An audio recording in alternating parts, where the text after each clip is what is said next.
I'll give $750,000. I'll give $750 to anyone who can calm my son.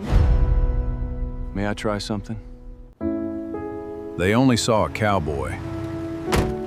They had no idea why I understood children who stopped speaking.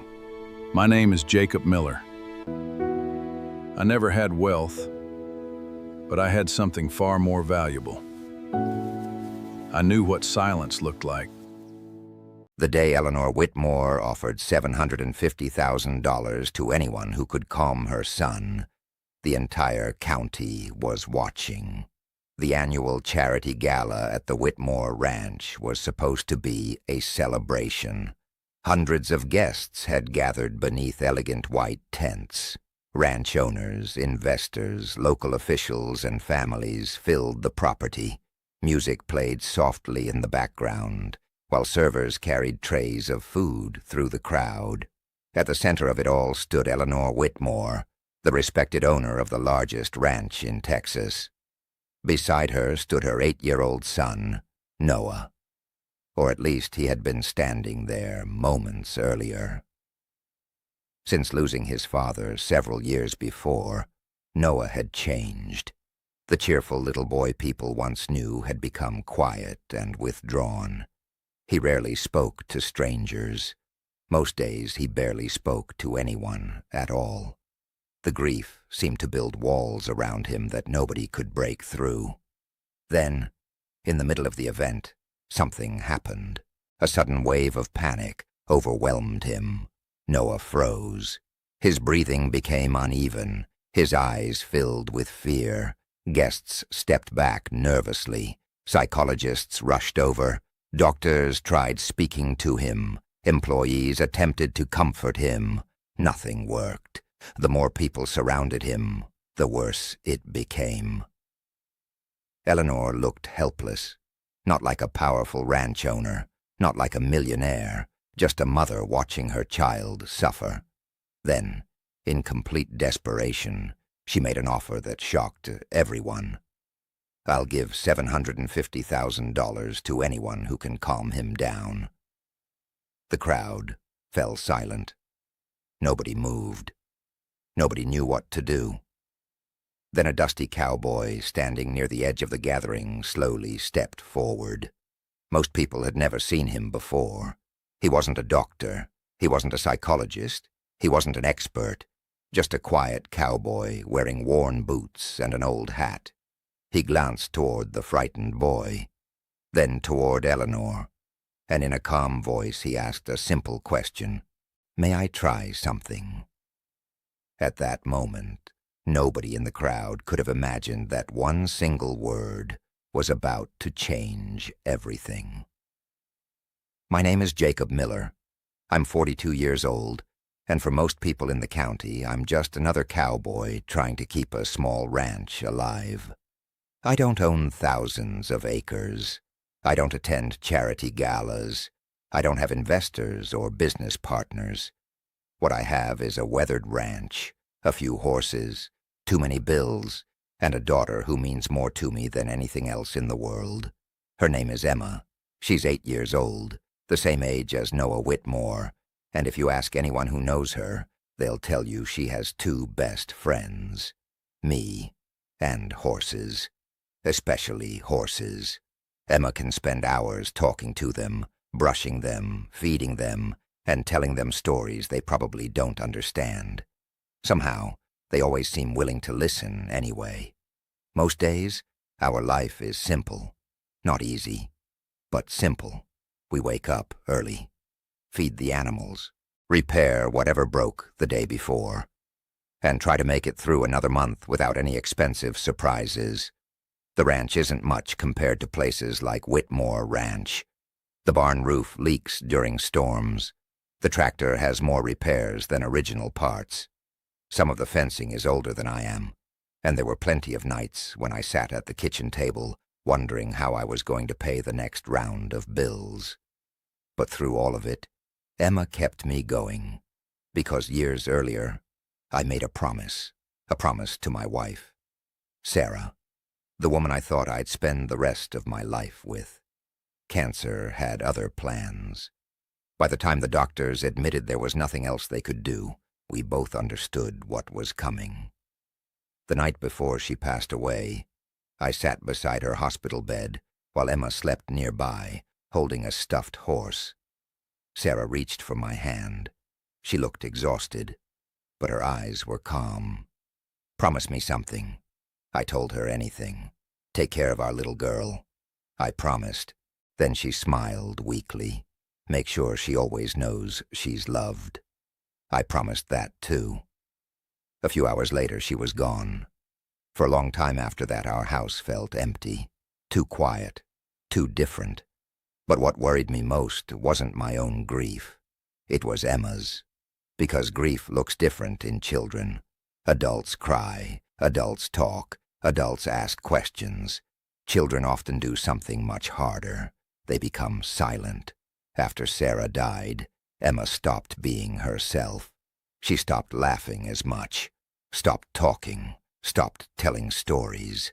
Sometimes she'd sit beside the horse paddock for hours without saying a single word. Neighbors thought she was simply sad. Teachers thought she needed more time. Maybe they were right. But I could see something deeper.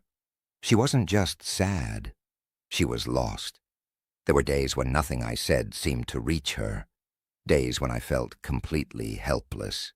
And standing there at the Whitmore charity event years later, watching Noah struggle in front of that crowd, I recognized the look in his eyes immediately. The fear, the isolation, the silence. I'd seen it before. Not in strangers, not in patients, not in textbooks. I'd seen it in my own daughter. That's why I stepped forward when everyone else stepped back. Not because I thought I had special answers, not because I wanted the money, and certainly not because I believed I was smarter than the doctors. I stepped forward because I knew something they didn't.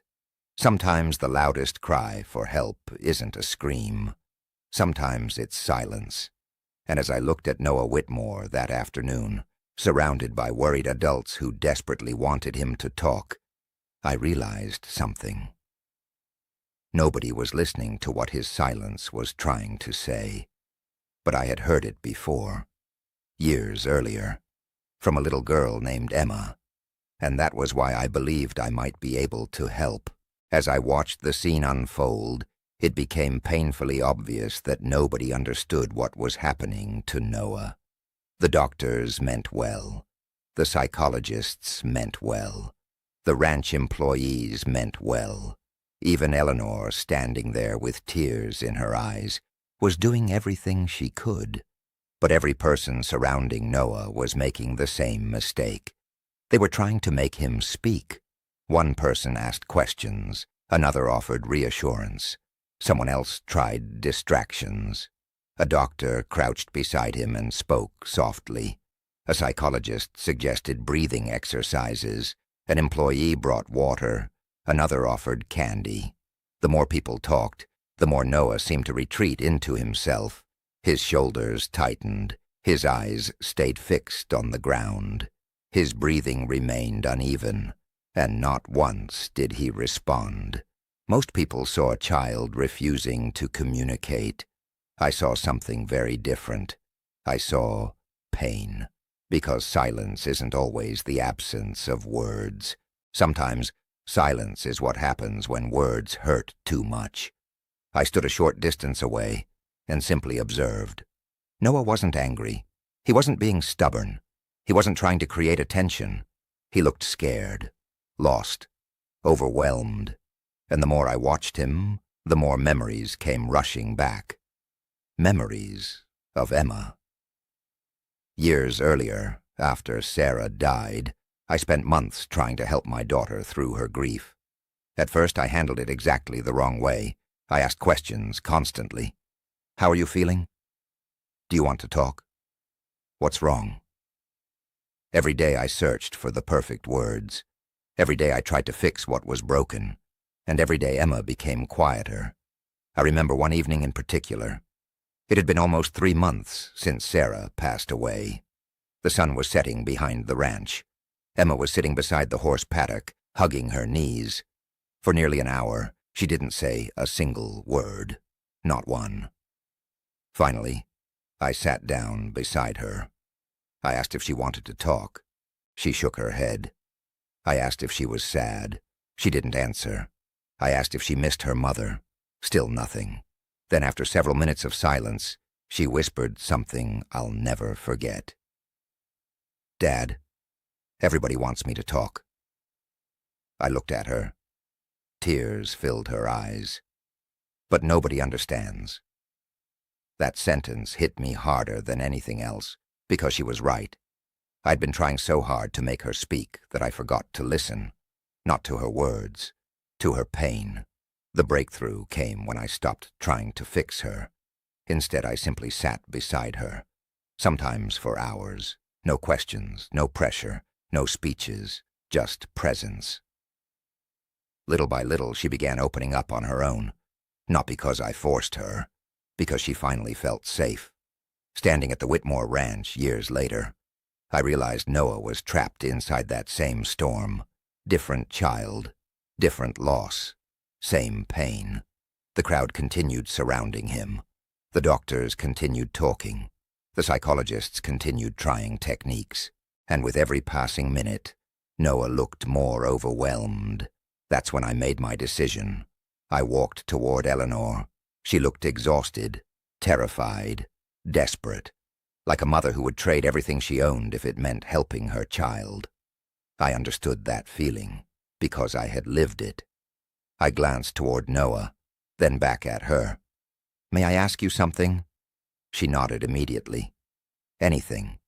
I hesitated for a moment, then spoke the words that caused several people nearby to stare at me.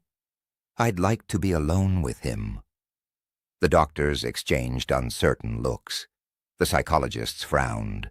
A few guests seemed uncomfortable, but I wasn't interested in their opinions. I was interested in Noah, because the more I watched him, the more certain I became. This wasn't a problem that needed another expert. It needed someone willing to understand. And if I was right, the next few minutes might change everything. The moment Eleanor agreed to let me approach Noah alone, the atmosphere around us changed. Some people looked skeptical, others looked uncomfortable. A few clearly thought it was a terrible idea. After all, I wasn't a doctor. I wasn't a psychologist. I wasn't a specialist of any kind. I was just a cowboy. But Eleanor saw something in my eyes. Maybe it was confidence, maybe it was understanding, or maybe it was simply desperation. Whatever it was, she nodded and quietly asked everyone to step back. The crowd slowly moved away. The doctors retreated. The employees backed off. The guests stopped talking. For the first time since the crisis began, Noah wasn't surrounded by people trying to fix him. He was alone, almost. I walked forward slowly, not too fast, not too close. The last thing I wanted was to become another source of pressure. Noah remained seated on the ground near one of the paddocks. His eyes stayed fixed downward. His hands trembled slightly. The fear was still there. The sadness was still there. The silence was still there. I lowered myself onto the ground a few feet away from him. Then I did something that surprised everyone watching. Nothing.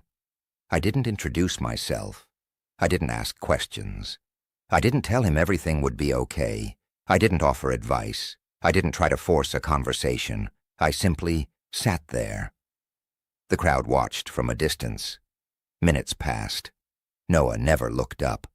The wind moved gently through the grass. Horses shifted inside nearby paddocks. The Texas sun slowly dipped lower in the sky. Still, neither of us spoke. And honestly, that was exactly what I wanted. Because grief has a strange way of recognizing itself. Sometimes people who are hurting don't need words. They need permission to stop pretending they're okay. After several more minutes, I noticed Noah's breathing begin to slow. Only slightly, but enough. The panic wasn't gone. The fear wasn't gone. Yet something was changing. For the first time all afternoon, he didn't look like he was fighting the entire world. He looked like a tired little boy, carrying something far too heavy for his age. And I understood that feeling. I understood it because years earlier, after Sarah died, I had seen that exact same look in Emma's eyes, the same loneliness, the same confusion, the same silent question. Why did this happen? Why did they leave? Why does it hurt so much? I stared toward the pasture and let the silence continue. Noah remained motionless. Then, very slowly, I leaned slightly closer. Not enough to startle him, just enough that only he could hear me. And finally, after all those minutes, I spoke. Not a sentence, not a speech, not advice. One single word, a word I hadn't planned, a word that came from memory, a word connected to loss, a word connected to love, a word connected to something every child fears losing. I whispered it softly, so softly that nobody else could hear. Not Eleanor, not the doctors, not the crowd, only Noah. The reaction was immediate. His shoulders stiffened, not with fear, with surprise. For the first time since I arrived, he moved, slowly, carefully, almost as if he wasn't sure what had happened. Then something even more remarkable occurred. Noah lifted his eyes, for the first time all afternoon, for the first time since the panic began. He looked directly at me. The crowd gasped. I heard it from behind us. Even from a distance, they noticed the change. Eleanor took a step forward before stopping herself. Tears filled her eyes because something had happened, something none of the experts had managed to accomplish. The wall around Noah had cracked, just a little, but enough. And as he continued looking at me, I realized the word had reached exactly the place I hoped it would. Not his mind, his heart. What nobody else knew yet was that the word itself wasn't the important part. What mattered was what the word meant. And judging by the look in Noah's eyes, he understood it perfectly. Something had changed, and from that moment forward, nothing would be the same. The moment Noah looked into my eyes, I knew the hardest part wasn't over. It was just beginning. People often think healing happens all at once. One conversation, one breakthrough, one miracle moment. The truth is usually different. Healing happens slowly, one step at a time, one truth at a time, one breath at a time. The crowd remained silent as I sat beside Noah. Nobody dared interrupt. Nobody wanted to risk breaking whatever fragile connection had formed between us. For several seconds, he simply stared at me. Not with fear, not with panic, with curiosity, almost as if he was trying to decide whether I understood something nobody else did. I didn't rush him. I didn't speak. Eventually he looked away again. But this time, something had changed. The wall wasn't gone, yet it wasn't as strong as before. Several minutes passed. Then finally, he spoke. The voice was so quiet that I almost didn't hear it. Did your daughter miss her mom? The question hit me harder than I expected, because it wasn't really about Emma. It was about him. I nodded slowly. Every day. Noah stared at the ground. So did she cry? Sometimes. He swallowed. Did she get angry? Sometimes. Another pause. Did she stop talking? I looked at him carefully. Sometimes. For the first time, Noah's eyes filled with tears, real tears, the kind children spend months trying to hide, because deep down, they think nobody will understand. Around us, the entire world seemed to disappear. There was no charity event, no wealthy guests, no doctors, no reporters, just two people talking about loss, one child, one father. Noah's voice trembled. I think my dad left because of me. The words broke Eleanor's heart. I didn't need to look behind me to know it. I could hear her crying softly in the distance. For a moment, Noah kept staring at the dirt beneath his boots. as if he had carried that secret for years. I think I made him leave. My chest tightened, because I had heard something similar before. Not from Noah, from Emma, years earlier, after Sarah died. One night Emma crawled into my lap and asked a question no child should ever have to ask. "Dad, was Mom sick because I did something wrong?" I remember feeling completely shattered, because children don't understand death the way adults do. When someone disappears, they often blame themselves, not because anyone tells them to, because their hearts are searching for an explanation, and guilt is easier to carry than uncertainty. I looked at Noah. "Your dad didn't leave because of you." He didn't answer. I know that because Emma thought the same thing. That got his attention. Slowly he looked up again. I told him the story, about Sarah, about Emma, about the months of silence, about the fear, about the questions, and about the day Emma finally understood that her mother's love never disappeared, even after she was gone. Noah listened carefully, every word, every sentence, every memory. Then he whispered something that nearly broke me. What if he forgot me? The pain in those 5 words was bigger than anything else he'd said. Not anger, not sadness, fear. The deepest fear a child can carry. The fear of being forgotten. I shook my head. Noah. His eyes met mine.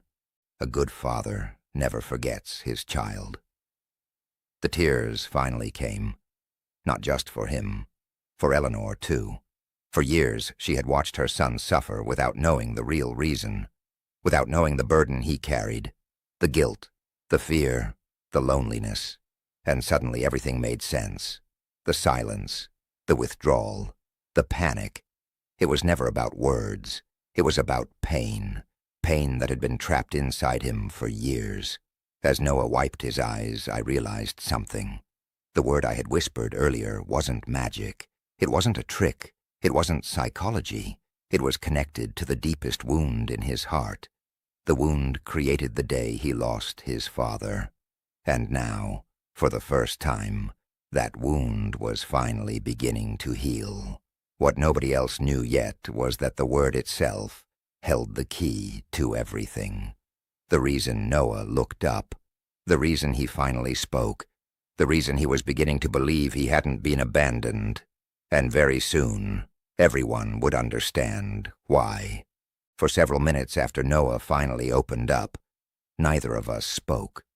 The boy sat quietly beside me, wiping tears from his eyes while trying to process emotions he had carried for years.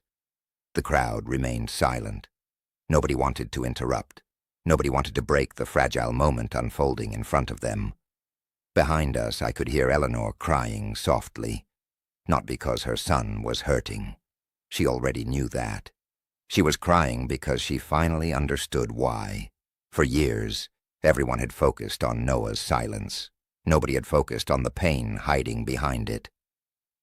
I looked toward the distant pasture where horses grazed beneath the fading Texas sun. Then I turned back to Noah. "Do you know why I understood what you were feeling?" He shook his head. I smiled gently, because my daughter needed help with the exact same thing. Noah listened carefully, so I told him about Emma, about the nights she couldn't sleep, about the questions she asked after losing her mother, about the fear that Sarah would somehow disappear completely if people stopped talking about her. And then I told him something that changed everything. One day, Emma asked me how we keep people from disappearing. Noah looked up. "What did you say?"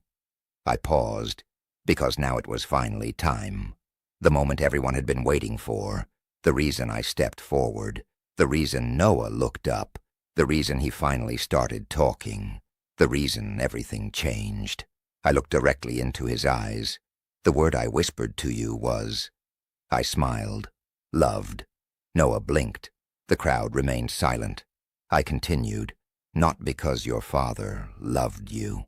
His eyes widened. "Because he still does." The tears returned immediately. Not only for Noah, for Eleanor, too. I could hear her sobbing behind us. I gently placed a hand on the boy's shoulder. When people love us that deeply, they don't disappear. Noah stared at the ground, listening, absorbing every word. Their voice stays with us. I pointed toward my chest. Their lessons stay with us. Then toward his. Their love stays with us. For the first time all afternoon, Noah's expression softened. The fear that had controlled him began to fade. Not completely, but enough. Enough for hope to finally enter. I told him something Emma eventually learned, something I wished every grieving child could hear. Missing someone isn't proof they're gone. Noah looked at me. It's proof they mattered. The silence that followed felt different, not heavy, not painful, peaceful. Then something remarkable happened. Slowly, Noah stood up. He turned around and looked directly at his mother. Eleanor froze. For a moment, neither moved. Then Noah ran toward her. The crowd gasped. Eleanor dropped to her knees, and for the first time in longer than anyone could remember, mother and son embraced. Not a quick hug, not a polite hug. The kind of hug that comes after years of carrying something too heavy alone. The kind that heals. The kind that says everything words cannot. Around them, people wiped tears from their eyes. Doctors, employees, guests, even a few hardened ranchers suddenly found the ground very interesting. I smiled, because sometimes the greatest victories don't happen in courtrooms, or boardrooms, or business deals. Sometimes they happen when a child finally believes they are loved. After several minutes, Eleanor walked toward me. Noah remained beside her, holding her hand. Her eyes were red from crying, but for the first time all afternoon, she was smiling.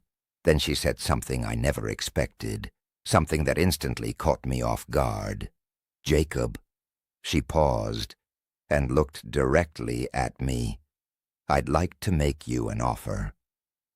The way she said it made me realize this had nothing to do with the $750,000, and whatever she was about to say next was going to change everything. For a moment after Noah hugged his mother, nobody spoke. The entire charity event seemed frozen in time. Guests stood quietly. Doctors wiped tears from their eyes. Employees exchanged emotional glances, and Eleanor simply held her son, as if she never wanted to let go again. Watching them together reminded me of something Sarah used to say. Sometimes people don't need solutions. They need connection. And after years of carrying fear, guilt, and loneliness, Noah had finally found it. Eventually, Eleanor stood and walked toward me. Noah remained beside her, his hand firmly wrapped around hers. The difference in him was impossible to miss. The panic was gone. The fear had softened. And for the first time all afternoon, he looked like an 8-year-old boy instead of someone carrying the weight of the world. Eleanor took a deep breath, then smiled. "Jacob." I nodded. Before I could say anything else, she signaled to one of her assistants. A few moments later, the assistant returned carrying a folder. I immediately knew what it was. The reward. The $750,000. The promise she had made in desperation. The crowd noticed, too. People began whispering. Several guests moved closer. Everyone wanted to see what would happen. Eleanor held out the folder. "You earned this." I looked down at it, then back at her, and shook my head. "No." The crowd immediately fell silent again. Eleanor blinked. "What? I don't want it." For a second, she looked genuinely confused. Most people would have accepted the money before she finished the sentence. $750,000 could change a life, pay debts, buy land, solve problems, maybe even secure Emma's future forever. Yet I couldn't take it, because deep down, I knew something important. I hadn't stepped forward for the reward. I stepped forward because I saw a hurting child, the same way I once saw a hurting little girl sitting beside a horse paddock after losing her mother. Eleanor looked at me. Why? The question hung in the air. Everyone waited. I glanced toward Noah, then toward the distant fields, and finally back at her. Because some things are worth more than money. The silence that followed felt different, not awkward, meaningful. For the first time, Eleanor seemed to understand exactly what I meant. Money could solve many problems, but money couldn't replace a father. Money couldn't heal grief. Money couldn't make a child feel loved. What changed Noah's life wasn't a reward. It wasn't a financial offer. It wasn't even a single word. It was understanding. The crowd slowly began applauding.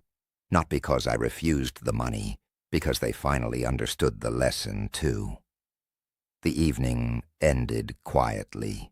No reporters chasing headlines, no dramatic speeches, just families heading home. A few days later, Eleanor invited Emma and me back to the Whitmore Ranch. The reason was simple. Noah asked. When we arrived, the two children immediately disappeared toward the horse paddocks. Emma was carrying carrots. Noah carried apples. The horses followed them like loyal friends. I leaned against a fence watching them laugh.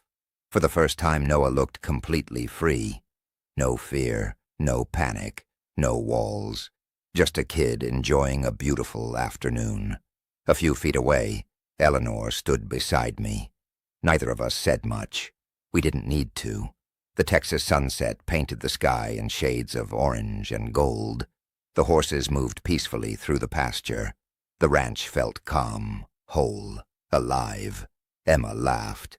Noah laughed with her, and I smiled, because sometimes the greatest victories don't come with trophies, or headlines, or money. Sometimes they arrive quietly, in the form of a child who finally believes he is loved. As the sun disappeared behind the hills, I thought back to that afternoon at the charity event. The crowd, the reward, the fear, the word. And I finally realized something. It wasn't the money that changed Noah's life. It wasn't even the word. It was finally feeling understood. If you had been standing there that day, what word would you have whispered? Let me know in the comments. And if you enjoy stories about family, courage, healing, and cowboys who never give up, subscribe to the channel and join us for the next story.